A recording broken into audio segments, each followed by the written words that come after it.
Guys, একটা কথা আপনাদের সাথে না শেয়ার করে পারতাছি না, আগে বসি তারপরে কথাটা বলি। তো দেখছেন মাথার অবস্থা কি, চুল এর অবস্থা কি। আর ঈদের সময় তো নাপিতরা কি করে জানেন, ডাকাতের মতো টাকা নেয়। তো পকেটের অবস্থা অনেক খারাপ। তাই ভাবলাম যে ঈদের 2-3 দিন আগে চুল কাটুম কি করতে, অনেক টাকা পয়সা লাগে। তাই এখন মানে অনেক দিন, আর 10-12 দিন আছে, এখন জায়গা টাকাটা কম লাগবে। তারপরে সিরিয়ালে বসে রয়েছি, আমার আগে গেলাম মধ্যে দেখলাম একজন পুরো চুল চুল বানাইতেছে। তারপরে আমি বসলাম, তারপরে লোকটা উঠলো।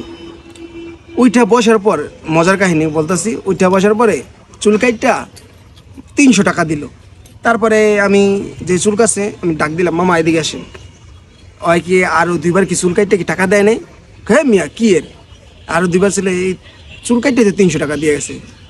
সে পরে কি বলবো, ভাবলাম যে আমরা গরিব মানুষ, 100 টাকাতে চুল কাটি, তাই হয়তো সে অনেক বড় লোক মানুষ, এই জন্য মানে 300 টাকা দিয়ে গেছে।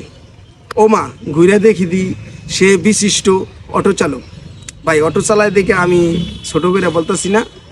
তারপরে আমার পাশে আরেকজন লোক বসে ছিল, তারে আমি জিজ্ঞাসা করলাম, ভাই আপনি কি করেন, মানে আশা বিষয় কি ব্যবসা বাণিজ্য করেন? জিজ্ঞাসা করলাম, ভাই আপনি কি করেন?